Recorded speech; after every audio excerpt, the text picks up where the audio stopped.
Hey everyone, welcome to a new video tutorial. Today we'll be talking about something that I think it's very important, and it's really understanding how to use your audiences along your sales funnel. I think this is something that is fundamental when you're building new campaigns and also understanding for the Facebook Blueprint exams, as a lot of the questions are related to audiences. Which one should you use? Should you use a core audience? Should you use a custom audience? Or should you use a lookalike audience? And so what I'll be talking about today, it's really understanding the funnel and how your audiences move along that funnel, but also give you a bit of an example of like how you could use audiences when you're building a funnel for products or services or clients or whatever you're doing, and just understanding better which ones to use, right? And so the first thing to know is that you basically have three types of different um, product, not products, sorry, but audience you have within Facebook. And so the first one is your core audience, and core audiences are basically based on users where you're going to segment based on demographics, geographic behaviors, interests, and different things that you want to look for in an audience. Then you have your custom audience. Custom audiences are based on a number of things, like it could be like your customer profile or database. It could be based on your website pixel and many other different ones that we're going to talk about later. And then you have lookalike audiences, which are basically based on databases or digital assets that you already have, right? So I want to have a lookalike audience based on the people that visited my website or based on people that have made purchases. And so the biggest thing about all of these questions is, when do you use them? And when do you use them in your funnel? Because it's easy to see that, it's easy to understand what each of the different type of audiences does and how they work. But I think a lot of the questions that you're going to get and a lot of the things that are important to understand is, when do you use them, right? And so if you build your funnel, so if we look at our funnel here with how a normal funnel will work, and you could split this in different parts in the different ways, right? But you basically have the top of the funnel, your middle of the funnel, and the bottom of the funnel, and your customers. And so what people basically say is, you're gonna have cold audiences here, and you're gonna have warm audiences down here, right? So as people move along your funnel, they're basically gonna start getting to know your product, getting accustomed to it, and build confidence and trust in buying basically from you.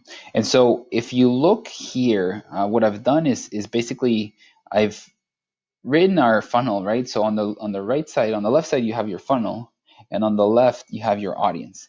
And so the first one that you're gonna have is, you have a screenshot of save audiences. So these are your saved audiences, right? You have a screenshot of custom audiences as well, and you have a screenshot of lookalike audiences. And so those are the three audiences that you're going to be using along your funnel. And so the first thing to know is that for top of a funnel, so when we're talking about top of a funnel, right, what we're talking about, it's really, how do we get new users? So I'm trying to get new users or new people for my site, for my products. And this is where you're always going to be using either a saved audience or a lookalike. And we're going to talk about lookalike second, but the first one and the main one that you're going to be using is this one, right? So you're having to use saved audiences for your top of the funnel. Why? Because I'm trying to reach new people, new users. So what Facebook allows me to do is say, well, I'm going to split and I'm going to look for people in the US, people that are interested in social media, and the potential reach is this amount, right? And so this is a bit of an example, right? So I could say I want people in the US who are Mary Smith, Social Media Examiner, and it gives me suggestions on other behaviors or interests that I can target people, right? So these are my interest or behaviors. So I can do demographic and geographic, right? So those are the main four ways in which you could segment or target audiences in this part of your funnel. So when you're talking about top of the funnel, I'm looking at saved audiences, right? Because I want to say, well, I want nearby cyclists, for example. This is another example, people between ages 18 to 35 who are female, within 20 miles, interested in bicycling, mobile users. And what Facebook does is, well, they go out and say, well, I'm going to look for that person, right? And I'm going to try to find them. And you can target then users with that audience or with your ad, right? So top of the funnel, primarily what we're looking at when we're starting, and especially if you're starting from zero, is we're looking at saved audiences, right? So I'm looking to use an audience based on demographic, geographic, interest, behaviors to target people. As people move along the funnel, and this is where I start using my custom audiences. And as you can see in your custom audiences, there's different ways in which you can use custom audiences, right? You have two basically main sources of custom audiences. One is sources that are owned by yourself or by your business, and two are sources that are owned by Facebook. What's the big difference? Well, one, when you're talking about your own sources, you're talking about your own website, for example, you're talking about a customer list, you're talking about offline conversions or app activity. When you're talking about Facebook sources, what you're talking about, it's really people who've seen videos within your fan page, people who've engaged with your Instagram profile, who've left information or their, yeah, like numbers, phones, and emails and names within a lead form. They've engaged with your Facebook page with events as well, or with an instant experience creative or ad within your business manager. So those are the main two sources from which you can build a custom audiences. I think the next question is, when do you use them, right? And so if you look at your funnel here, so I'll be using my custom audiences primarily for bottom of my top of the funnel, right? So once people start engaging with my content, and two is all the way along the funnel, right? So as I move down, this is where I start using my custom audiences. And if you look on the right side, what I've done is basically I've placed the custom audience by stages, right? And so why did I do this? And I think this is very important to understand, is because it doesn't make sense. What you want to basically match here is the audience with at what point or stage in my customer journey or buying process is the user, right? Someone who's interacted, who has interacted with our fan page or with our Instagram business profile, is probably not the same as someone who's already visited my website or who is already a customer, right? They've already purchased. And so the first thing that's really important to understand here is, where in my funnel is this user, or where in the funnel do I want to target users? Because the moment you define that, then it's going to be much easier to select the right or the correct audience. If you look on the right, you have all of your different audiences, right? But then if you look at the funnel, you're going to start seeing that on the top of a funnel, I basically have a fan page, Instagram business profile, and instant experiences. And these are people that are basically have engaged with my fan page, with my Instagram. They know me, they haven't made a purchase, they've just engaged with content. Then you have middle of the funnel, I've placed video here. Why? Because then someone has basically, they've not only watched, like they've not only engaged, but they've watched some sort of video, right? Or content that I've placed. Then you have app activity, so people who've downloaded your app or people who visited your website. And obviously here you have different stages. I can have people who visited my homepage, people who've done product or even checkout, right? And so this varies, and you can split here your funnel and be more detailed, but the logic here is that middle of the funnel is people who've interacted not just with your Facebook sources, but also your sources. And that's, I think, the biggest difference. And one of the big things that to know here is that when you're talking about middle of the funnel, you're talking about your own sources, right? When I'm talking about the top of the funnel, what I'm talking about is Facebook sources. And then when you go to the bottom of the funnel, or once people have purchased, then you have, offline activities, customer list, and app activity. Why? Because these are people who've basically, if you're talking about retail, who've done a purchase on my shop, and I plug in all those transactions, and Facebook finds them. If I'm doing online or e-commerce, right, I can upload that customer list as well, or app activity, people who've made purchases on my app. So I can target those customers. And I've left a lookalike audience last, right, on the right. Why? Because basically, in order for you to build a lookalike audience, you're going to need middle and bottom of a funnel sources in order to build your lookalike audience. Keep in mind that you have to base your lookalike audience based on something, right? And that source is usually a website, an offline activity, a customer list, or app activity. Depends on which one you want to use. You can use people who are similar to someone who's already purchased, or people who visited your website. But lookalike audiences are basically based on different sources, and those are your main four sources that you should be using. And so if I look at this funnel, uh, what you can see is basically that I'm going to have top of a funnel where I'm using Facebook sources. I have middle of a funnel where I'm using my own sources and customers, or bottom of a funnel where I'm also using my own, right? Because these are people who've already made a purchase.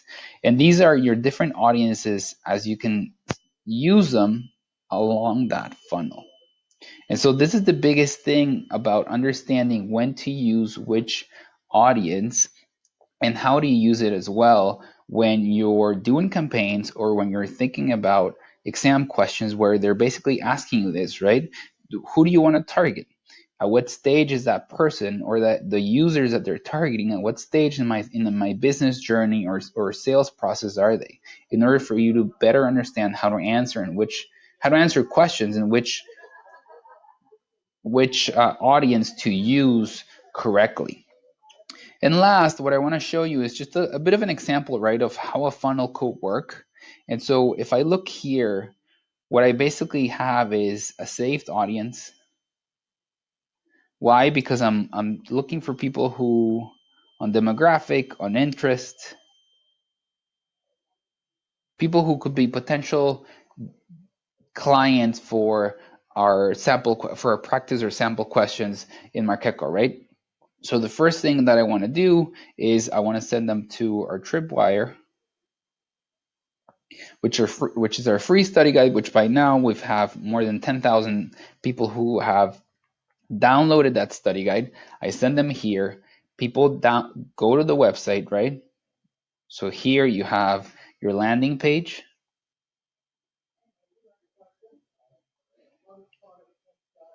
with basically our landing page for people to download their study guide. And just here, you could see that I could basically start building an audience. I could do people who have engaged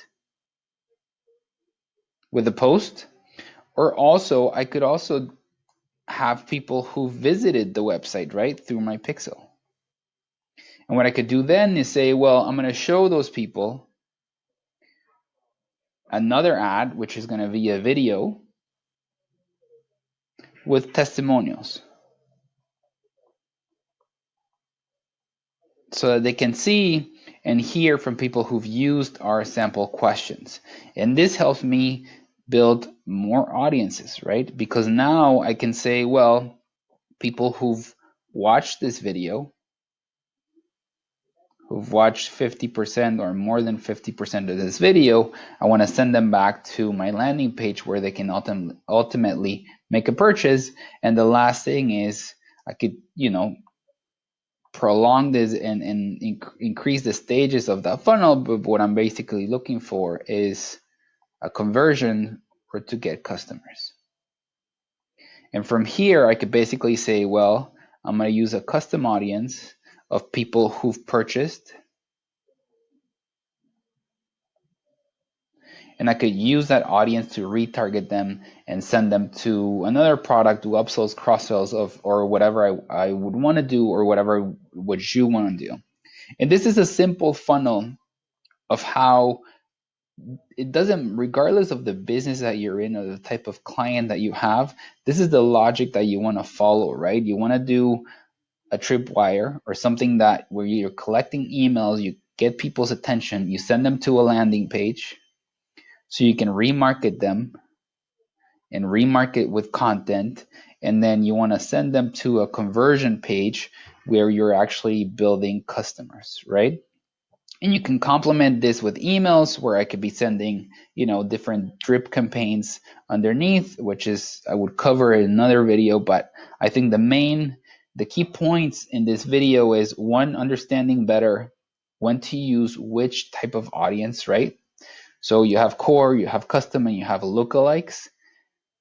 When do you use them? Well, think about your funnel. And if you want to take a screenshot of this, then that's great. But always think about your funnel. Think about the stages in which your user is so that you can select the correct campaign, but also the correct audience to target, right? Whether it's a saved, a custom, or a lookalike audience. When you're thinking about lookalike audience, always think about which source am I going to be using? Which one is going to be more relevant for building my campaigns? And lastly, always think about your sales funnel in this way, right?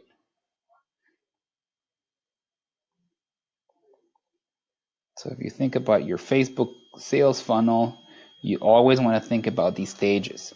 You always want to have a tripwire. You want to send them to a landing page, video testimonials, or content that builds credibility and trust, and your final conversion. So thanks again for listening, guys. Make sure that you subscribe to our YouTube channel below. Make sure you join our Facebook Blueprint group within Facebook. We will have close to 13,000 members now. And also make sure you download our free study guide and just use our free content. Share it, comment. It's always good to see your comments, questions. If there's stuff that we didn't cover or anything that you think we missed, make sure you comment below. Thanks again for listening, guys, and see you next week.